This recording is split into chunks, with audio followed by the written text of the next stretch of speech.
Te lo explico. Historia contemporánea para bachillerato. Si quieres saber cosas sobre la Revolución Industrial y concretamente sobre la agricultura y la población en la Revolución Industrial, has llegado al sitio perfecto, porque yo te lo explico. En primer lugar, vamos a aclarar una serie de términos. Dos términos que son similares, que a veces se utilizan en condiciones parecidas, pero que no son exactamente lo mismo. Y es el término revolución industrial y el término industrialización.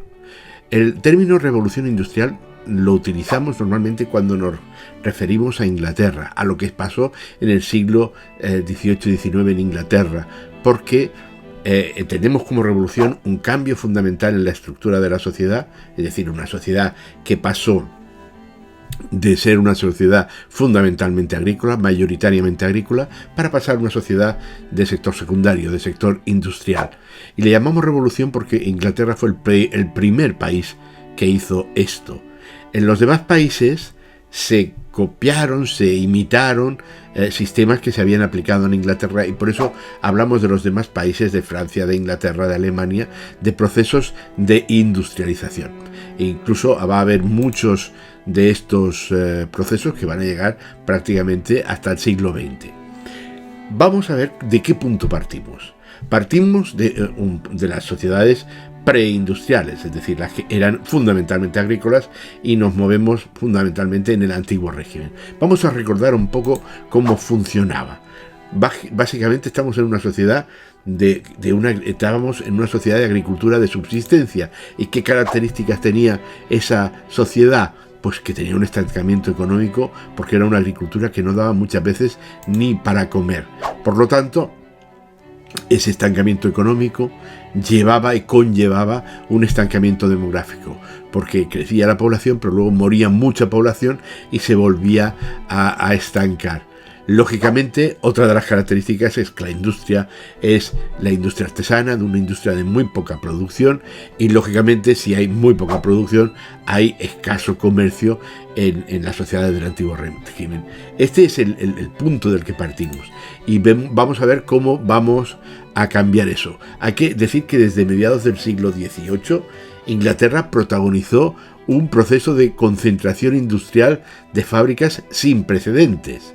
El desarrollo en pocas décadas de las ciertas industrias, especialmente las industrias textiles del algodón y la siderurgia, fue de tal magnitud que por eso le llamamos un proceso revolucionario.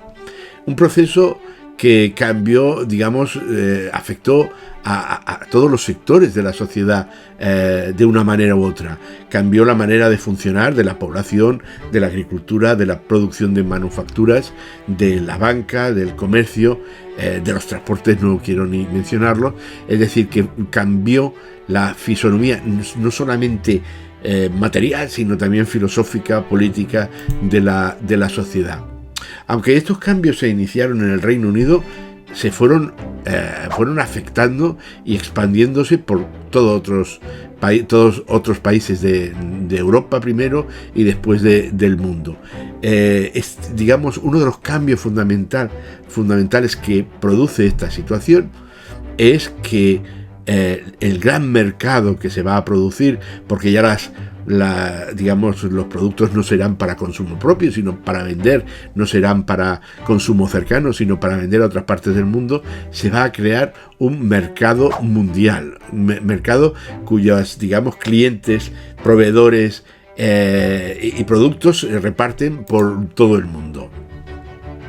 Vamos a hablar aquí, en primer lugar, de la primera revolución industrial, porque, la revolución industrial la podemos dividir en dos fases. Una primera fase que va desde 1780 a 1870 y que se caracteriza fundamentalmente por un par de aspectos o tres importantes. El primero es el uso del carbón como fuente de energía.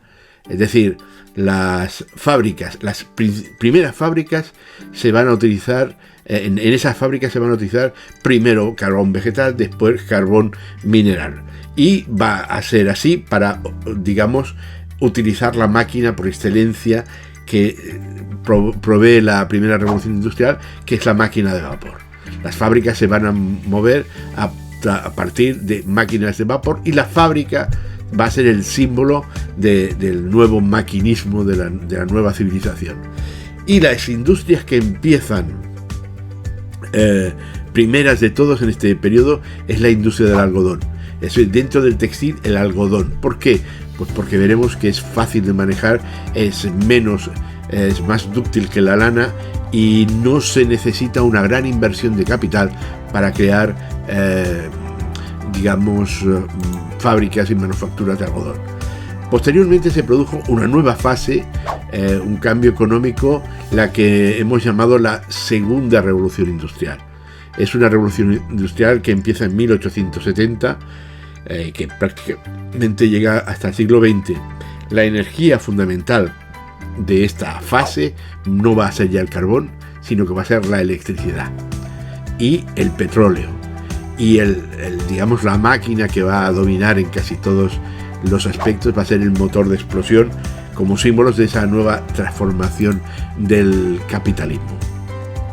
Pero os he prometido que íbamos a hablar de agricultura y de población.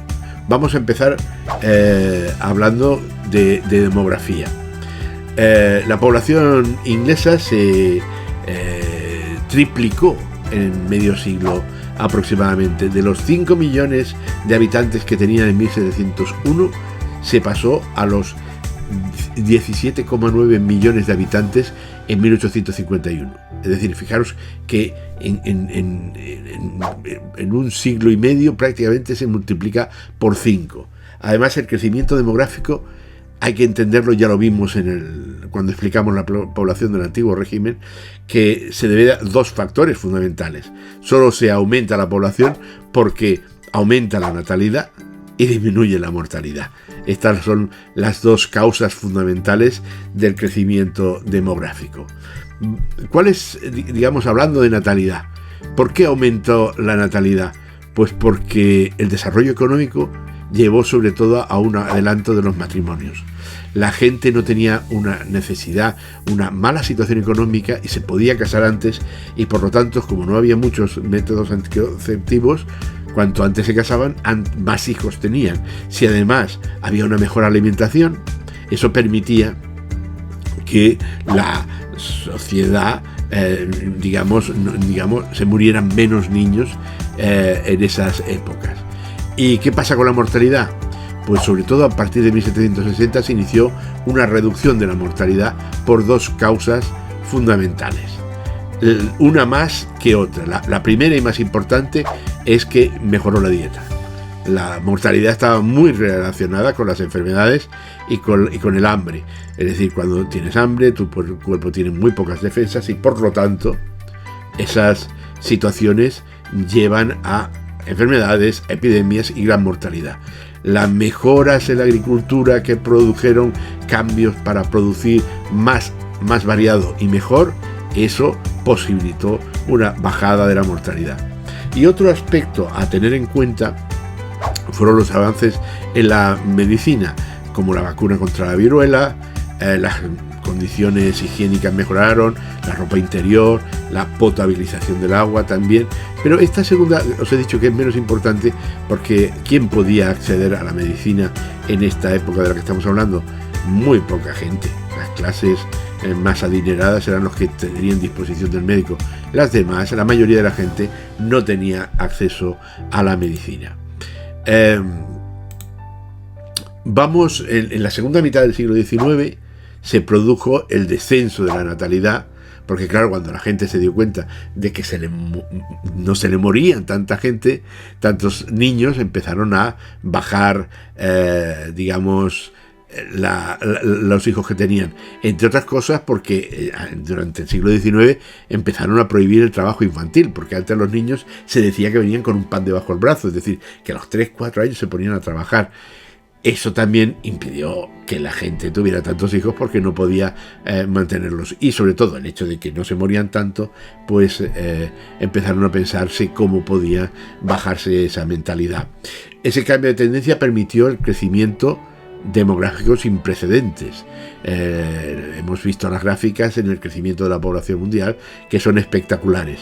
Y por eso hablamos de una revolución agrícola, porque pasamos de una natalidad e mortalidad muy altas a una natalidad e mortalidad muy bajas. Pero aún y así, siendo bajas, el crecimiento de la población suele ser muy importante.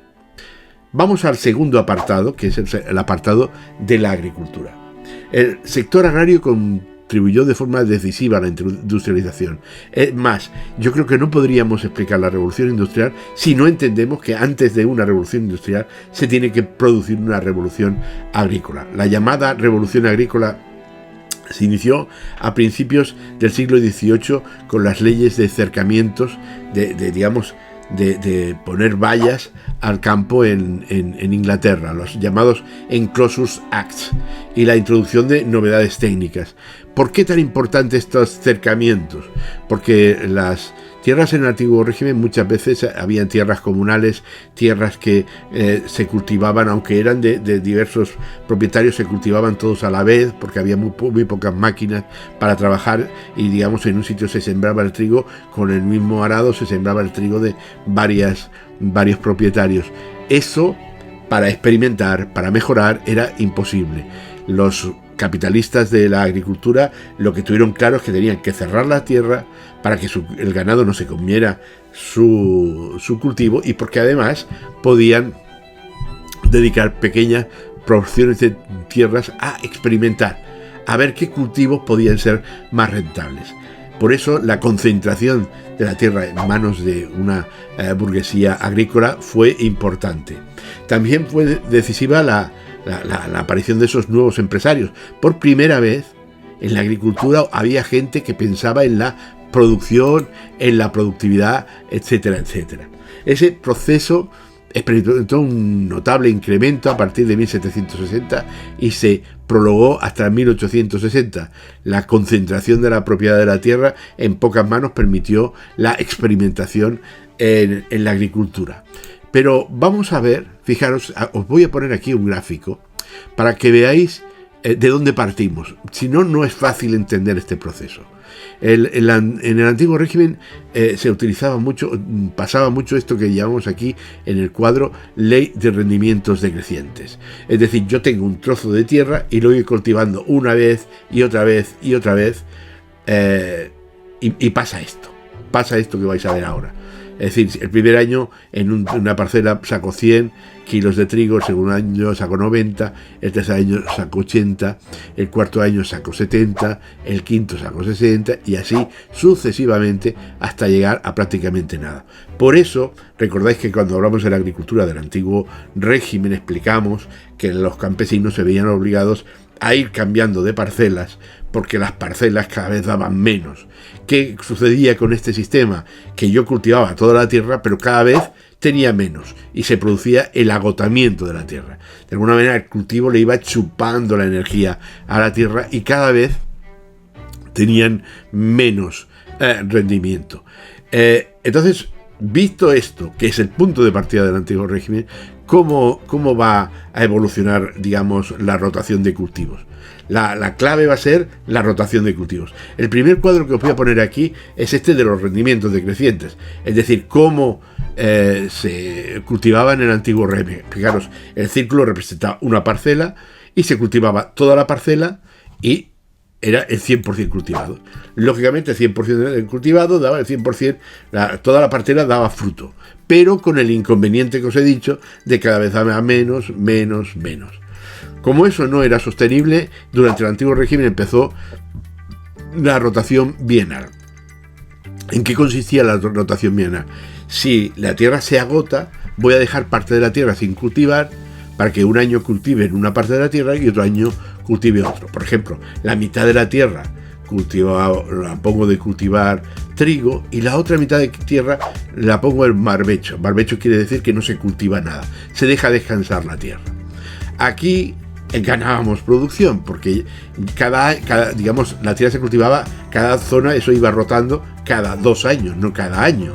Por tanto, se dejaba, de cultivar un año y tenía esa ventaja. Inconveniente, que como máximo podías utilizar para sacar beneficio de la tierra el 50%. En estos años que se concentra la propiedad y todo esto que vamos diciendo, empieza una nueva fase. Es decir, el objetivo era conseguir más tierra cultivada sin perder productividad. Y se hacen experimentos. Por ejemplo, se hace la rotación trienal. En lugar de se divide el territorio no en 2 parcelas, sino en 3. En una se cultiva trigo, la otra se deja en barbecho y la otra se cultiva cebada. Es decir, son cultivos, la cebada que no chupa tanto de la tierra como el trigo, y entre medio se deja un año en blanco, con lo cual llegamos a empezar a producir más variedad, y además ya no es el 50% de lo que sacamos de beneficio de la tierra, sino el 66%. Recordad que el primero, el de los rendimientos decrecientes, es un 100% falso, porque cada vez da menos, ¿no? Y digamos, se seguía experimentando. Por eso era importante tener una parcela grande, para tener una parte que pudieran experimentar. Llegamos al sistema Norfolk. El sistema Norfolk fue la revolución, porque ya no se dividía en 4, no se dividía en 3, sino que era en 4, en 5 y en 6 parcelas. Por ejemplo, en este ejemplo que os pongo aquí, se divide en 4, una parcela se cultiva de trigo, otra de cebada, otra de trébol, otra de nabos. ¿Qué ventaja tiene esto? Que aquí volvemos al 100%, pero con cambios. Primero, cambios de que era el 100% de gran productividad. Segundo, una dieta muy variada. Tercero, fijaros que tenemos trébol. El trébol es una planta forrajera, es decir, una planta para alimentar al ganado. Claro, como se cerraron las granjas, el ganado ya no podía ir por todos lados, se tuvo que, ya lo veremos más adelante, se tuvo que meter en establos. Entonces había que producir alimento para el ganado. Ese 25% de trébol era alimento para ganado. Los nabos, digamos, mejoraban la dieta, y teníamos 4 productos diferentes y se producían al 100%. Llegaron a hacer quinquenales de 6 años. Es decir, que este es la gran revolución que se produce. Pero para eso necesitamos gente que experimente, que mire cómo se pueden hacer cosas nuevas y que saque rentabilidad, que luego pueda venderlo, ¿no? Como desaparecieron los bienes comunales, los campesinos sin tierra se quedaron prácticamente en el paro, porque fueron sustituidos por algunas máquinas agrícolas, y cada vez era necesario menos gente para trabajar en el campo. Esa gente que va a ser necesaria cuando las máquinas empiecen a triunfar en las ciudades y necesitan nueva mano de obra, que será el proletariado industrial o la clase obrera. El sistema de producción se hizo mucho más rentable, porque se formaron esas grandes explotaciones en las que se mecanizaron muchas de las labores agrícolas. Se introdujeron novedades técnicas como la siembra en hileras, el empleo del arado Rotterdam, las primeras trilladoras mecánicas. Son aparatos técnicos que sustituían al trabajo de muchos campesinos. Los cercanos, como ya os he dicho, los cercados, digamos, suprimían que pastase la ganadería, y se estabularon, es decir, se metieron en establos, y se también incrementó la productividad, porque como se le podía dar una alimentación regular, preparada, se sacaban más productos, se sacaba carne, se sacaba queso, se sacaba leche del ganado, mucho más, y lógicamente eso daba más diversidad en la dieta, con lo cual la gente podía tener unas mejores condiciones de vida. La necesidad de las plantas, esas forrajeras que os he dicho, que son para alimentar al ganado, ¿vale? El alfalfa, el trébol, etcétera, etcétera. Los resultados fueron espectaculares. La productividad en el campo aumentó un 90%, es decir, se producía. Claro, recordar que os dije en el otro tema que para que haya una industria, alguien tiene que producir alimentos para el que los produce, más para el que está en la industria, que no puede producir. Es decir, que tienes que producir el doble de alimentos. Y eso se produjo en este momento. El desarrollo agrario proporcionó el despegue de la industria. El campo suministraba alimentos, materias primas para la industria y mano de obra también para trabajar en las fábricas. Por lo tanto, la población agrícola incrementó sus ingresos y pudo tener excedentes para comprar más semillas, para comprar objetos que se producirían en esas fábricas, que ya no serían esos objetos de lujo como digamos como en el antiguo régimen, sino que podrían empezar a producirse muchos objetos de consumo, puesto que los campesinos ya tenían una renta para poder comprar esos bienes. Hasta aquí la agricultura y la población. Si quieres saber más cosas de la revolución industrial, recuerda que estás en el sitio perfecto, porque yo te lo explico. Educa Historia. Laboratorio de Didáctica de la Historia.